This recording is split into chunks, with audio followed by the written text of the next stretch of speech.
to the point of the service where we have our special program this morning. This is going to be unusual and a little different, but we do hope you enjoy it. We have 3 different pianists today, and we're going to be showcasing a song. Many people know this song. It's a very popular song within the church. It's called What a Friend We Have in Jesus. But before we get into all the different styles that are going to be presented to you, I just want to give you a quick little background about the song and the writer. And very, very uniquely, the story of the author, the writer of this beautiful hymn, it relates to our message this morning about following Christ.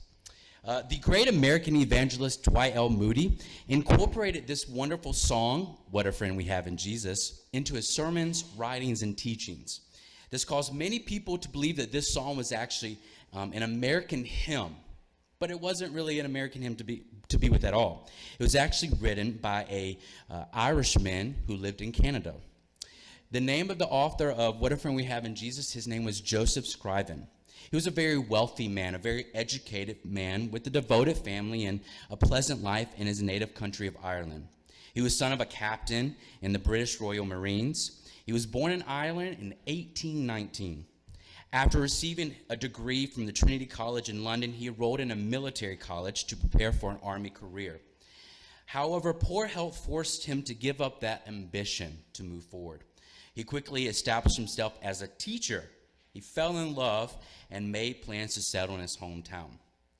Then some unexpected tragedies began to happen in his life. On the night before his wonderful wedding that he had scheduled, his fiancée had drowned. In deep sorrow, Joseph realized that he could only find the solace and support he needed in his dearest friend, Jesus Christ. Shortly thereafter, Scriven left Ireland to start a new life in Canada. He established a home in Port Hope where he met and fell in love with a new woman named Eliza Rice. Just weeks before their wonderful wedding, his fiancée, his bride, suddenly got sick. Within a matter of weeks, Eliza's, the second fiance of Mr. Joseph Scriven, had also passed away. Scriven turned to the only thing that had anchored him during all this point up to him in his life, his faith. Prayer and Bible study he found not just solace, but a mission. It became a part of his life, became a part of his being, who he was. The 25-year-old Scriven dramatically changed his lifestyle. He took up a vow of poverty, sold all his earthly possessions, and vowed to give his life to the physically handicapped and the financially destitute. He would give away his clothes, his possessions to those in need, and he worked without pay for anyone who needed him. He became known as the Good Samaritan of Port Hope. Wow. The story is told that 2 businessmen stood on the Port Hope, Ontario street corner as a little man carrying a saw walked by. One of the businessmen said, "Now there's a man who's happy with a lot that's going on in his life. I wish I could know his joy. I wish I could be like him. Perhaps I can get him to cut my winter supply of wood." The other businessman standing right beside him says, "I know that man. He would not cut your firewood, though. He cuts wood only for the financially destitute and for those who are physically handicapped and that they cannot cut their own firewood." 10 years after his wife's death, Eliza, Scriven received word that his mother had become very ill. Because of his vow of poverty, Joseph did not have enough money to go home to help take care of his mother. Heartsick and feeling need to reach out to her, he wrote a comforting letter, enclosing the words of his newly written poem with the prayer that these brief lines would remind him of a never-failing friend she had in Jesus. Sometime later, when Joseph Scriven himself became ill, a friend who came to call on him happened to see a copy of these words scribbled on a scratched sheet of paper near his bed. After reading the scribbled words, the friend asked, "Who wrote these beautiful words?" Scriven replied, "The Lord and I did it together." Ironically, Joseph Scriven drowned in a Canadian lake in 1886. He did not leave to see this wonderful song carried out to every corner of the globe, nor could he ever imagine that he would be talking about him and those scribbled words today. We are living in perilous, crazy times. But no matter what's happening in our own lives, we know that there is someone that is madly in love with each and every single one of us. And he is ready to be with us and comfort us at any point.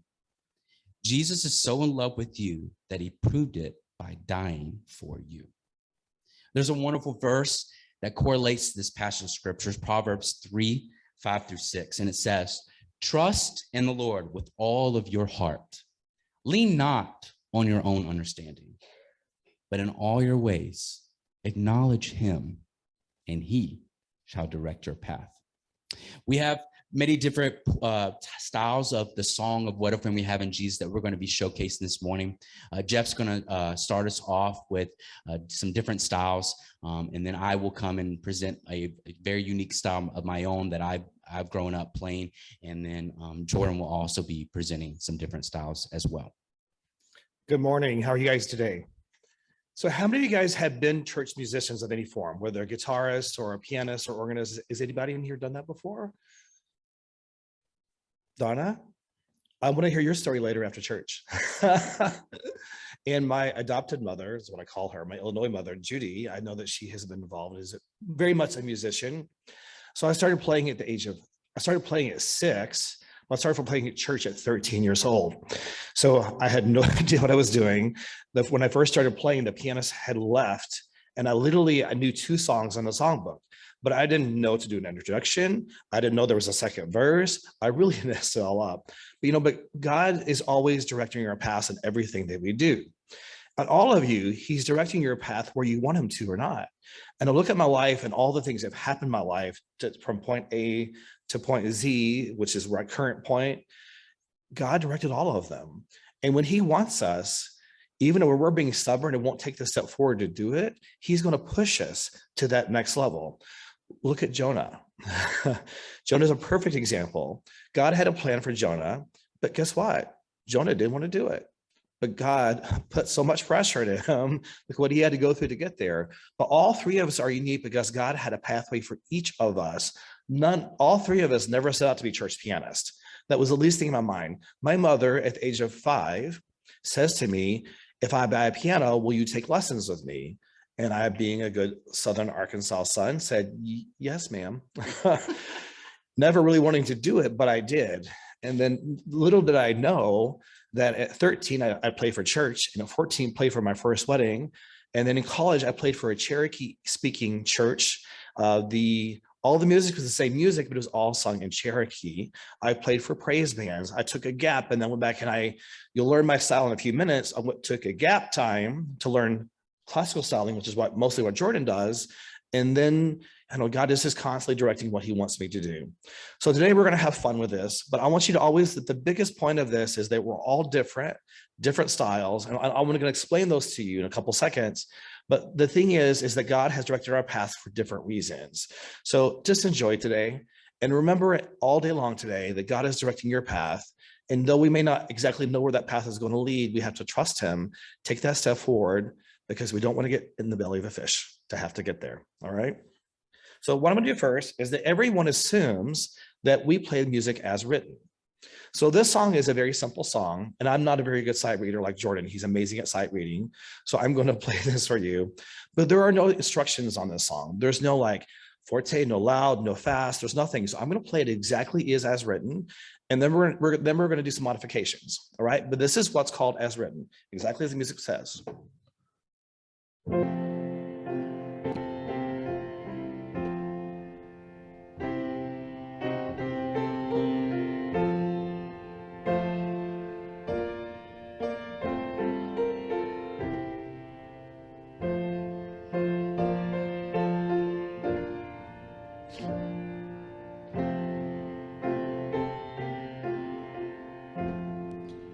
So very simple, very easy, right?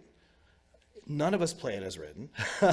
And so my strength is, and actually when I went back to take lessons again, is I'm what's called an arranger.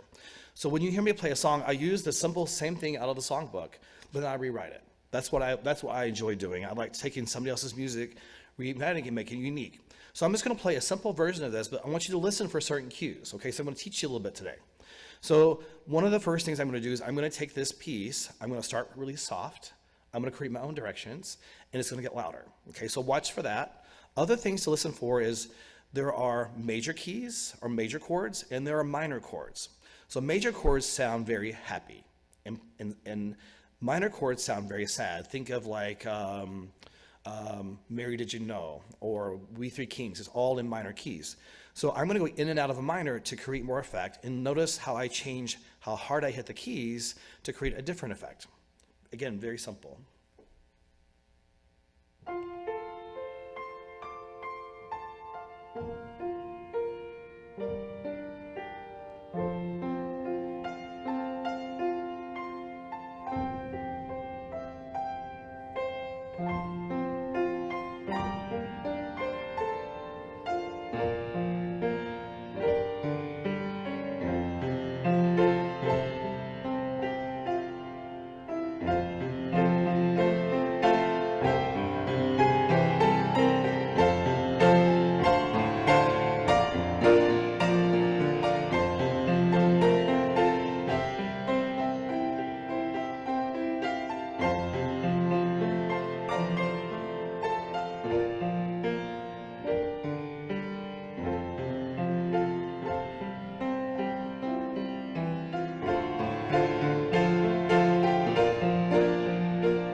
So that's our beginning. I just want to teach you something. That was the whole point of this, of learning something. So now I'm going to teach you something completely different. So did anybody play in band in like college or high school? Anybody? I know if Lynette was here, I know that Lynette did. So what's interesting about this is that Anthony plays for a huge church. So he plays for a church of about 300 something people. And so think of the pianos being part of it. So think of this, remove like the church situation. Let's think of an orchestra. So I know Lynette plays the flute, I believe. I think that's correct, yes. So let's say that Lynette's playing with 10 other people in a small orchestra, and you remove her part only. It wouldn't sound like the same song, because it's only a piece of the whole thing. So when Anthony plays, he plays in a big church with lots of instruments. And so what happens is when he plays his part, you'll notice that it doesn't sound like the same song. But when you put them all together, you hear What a Friend We Have in Jesus. And also, he's going to tell his story.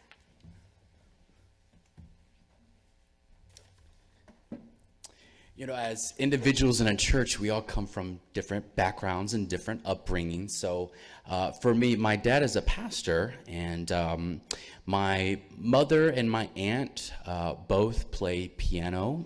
They're both talented and amazing. But when I was about 18 or 19, I was in our youth group, and we didn't have a keyboardist for Wednesday night services. And so I thought, why not maybe teach myself how to play piano? It was very basic at the time, and through years you learn. And I did take some lessons for about 6 months. I decided just to stick more to the style that you'll see a little bit, and it's very a basic style. When you're playing more for a band or a group of people on a stage, you don't need more of the elaborate feel that you would have, and you'll see a little bit, and you've heard a little bit already, but you'll see more, and it's beautiful. It's, you know, it's full aesthetic, and there's so many dynamics to it. But when you have a group of people, you're providing more of the key and the tone, and everyone is going to join in, and all the accents of all the different instruments is going to make it sound full and beautiful. So the style that you'll hear me play is a little more toned down. You'll hear certain parts of the song recognizable, but it's going to be a little different. This is more of a praise and worship style. You'll see this in more of the praise and worship style of singing, and a little bit different than more of the hymn based, or even a little bit what you'll hear is the Southern gospel style.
So again, very different, right? It sounds different when you're playing with a group of other musicians. So again, I'm going to use this. This is all I use ever to play from. It's just what you get out of the hymnal. So I'm going to introduce two other styles for you. This is a modified jazz version of the song, and then we're going to move into my favorite, which is Southern Gospel.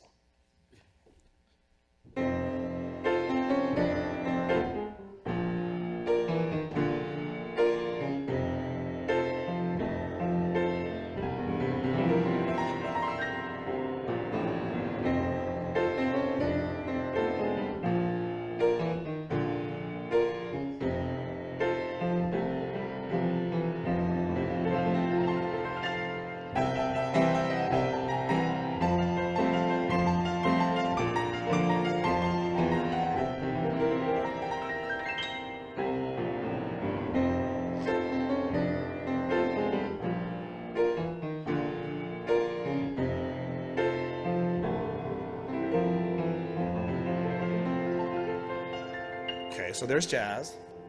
Now, thank you. That one's actually the easy one. This is the hard one. So Southern Gospel, how many of you guys are familiar with Southern Gospel? If you've heard the Gaithers, you probably have heard at least a modified version of Southern Gospel. I was raised with the Gaithers, was raised playing Southern Gospel because it was what all pianists in Arkansas were taught. And that's what everybody wanted to hear. But let me explain to you now. So I'm 52, I went back at 40 to become classically trained. And my teacher is like, I don't do Southern Gospel. She doesn't like it. And actually just saw her as a patient recently because most of the current music world considers it to be slang. What it means is this is going to drive Jordan crazy because I'm going to take it from 4/4 time to 3/4 time. So the timing is going to change. And Southern Gospel is all loud all the time. It's very, very loud. The other thing too is that Southern Gospel is classical Southern Gospel, these things called runs. You're going to hear things like this throughout part of the music. So it's traditional Southern Gospel. So now I'm going to play our song, What a Friend We Have in Jesus, but I'm going to take it, and then once I finish there, there's going to be a little gap for about a second, and I'm going to move into a modern Southern Gospel song. So I'm going to take a Southern Gospel song and modernize it, but yet you're going to still hear some of these little runs, and you're going to hear me get really loud, but I won't keep it loud all the time. So just so you can kind of get a feel for what we can do with music. And each pianist has a passion about certain kinds of music. We're all different. Like Jordan is one of the best side readers. And one of the things I told him last night, which I will tell you, because I was on the SPRC when we brought him on, he has grown so much as a musician. When God gives you a purpose, you change. So just listen.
right, so now it's time to introduce Jordan, and I've not heard his story before. So he's going to come and share his story, and he's going to play his piece of the same music. Well, it sounds different to hear the piano from this side and not on that side of the keys, but thank you. And I wanted to start off with, when we formed this idea to talk about ourselves and our stories and about our paths, I thought of a Bible verse from Jeremiah, verse 29. It says, "For I know the plans I have for you, declares the Lord, plans to prosper you and not to harm you, plans to give you hope and a future." So as my story still unfolds, it's often I wonder how I've gotten to where I am today. I started learning piano at a young age, but with intermittent music lessons. And when I was 10, my parents divorced, and we moved to Ohio with our mother. And she hadn't worked prior to that. There were 4 boys, and so she went back to nursing school in order to provide for us. I was also involved in many after-school activities, such as band and student government. So there were many times in which I didn't have a ride home. So I would go to her work and wait until 11. And she also put me to work. So at that time, I was 12 or 13, and I'd protest her request to go and push Joanne in a wheelchair, or play euchre with the residents, or lead bingo. And I thought, well, I'm only 12. I don't want to do this with 90-year-olds. But it really taught me a lesson. And I learned at that age that music has a transformative power. So I continued to go to the nursing home and wait for my ride. I also developed a very close friendship with someone named Bernice. We were a team, and she was 96 years old with Alzheimer's disease. However, she normally didn't remember her own family, but when I'd walk through the doors, she didn't know my name completely, but she would say, "Oh, my friend, go play Amazing Grace on the piano." So I'd play, and she also was nearing the end of her life, and before she passed, one of the things I remember she said to me was, "Thank you for loving me." So it was a really touching time, and for a 13-year-old at that time.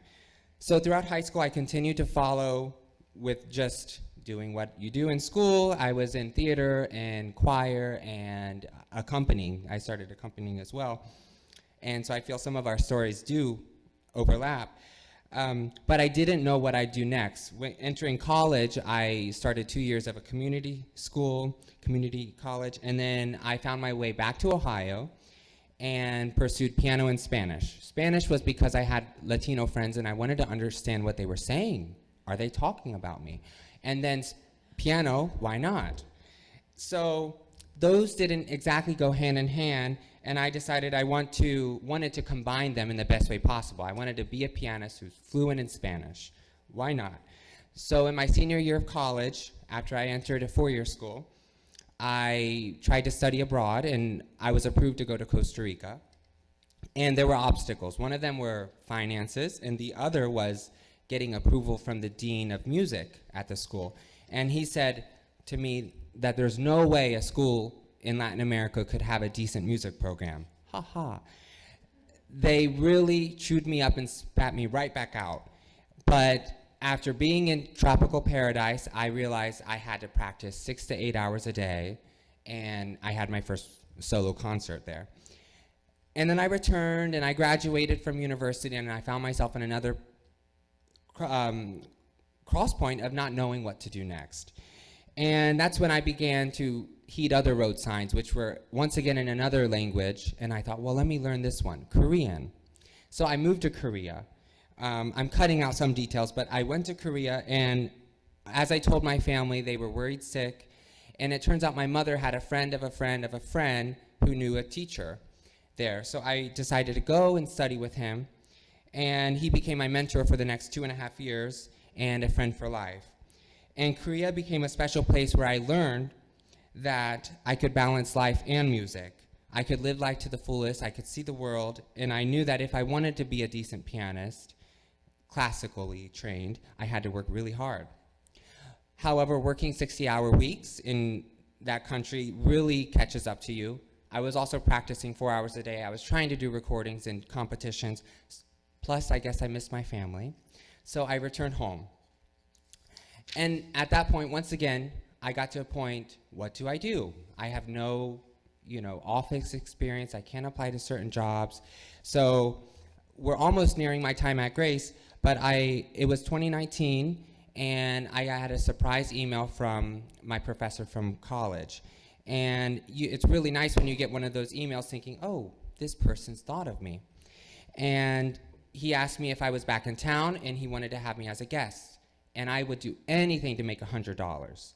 So I went back, and I was getting ready to perform. It was an hour before the concert in the recital hall.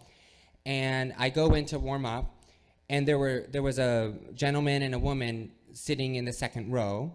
And I said to them, well, I'm sorry you can't be here. The concert hasn't started. And they said, oh, we'll just go. But I didn't want them to go. I wanted people to listen to me. And I said, no, it's okay, you can stay. After this concert, he came up to me crying, and he was in tears. And he said that he had read about me in the newspaper, and he was Bernice's son. And this was my longtime friend from the nursing home. And he told me how important it was, even to this day, that I was there for his mother. So my life took a full circle at that point, just not so long ago. I realized the impact I had on Bernice's life after so many years. And I realized that music really was a gift. And it can sometimes come from somewhere divine, knowing that I can impact someone and what they can come up to me telling me about their experience or their past. And it can come in many forms. Anthony is speaking, pastor works on sermons each week, other artists who deliver other breathtaking works of art. This is all from somewhere divine. And the culmination of craft and practice over many years. So that is where music can hold no boundaries. It's a path that God has written for us. And when I didn't know where music could even lead.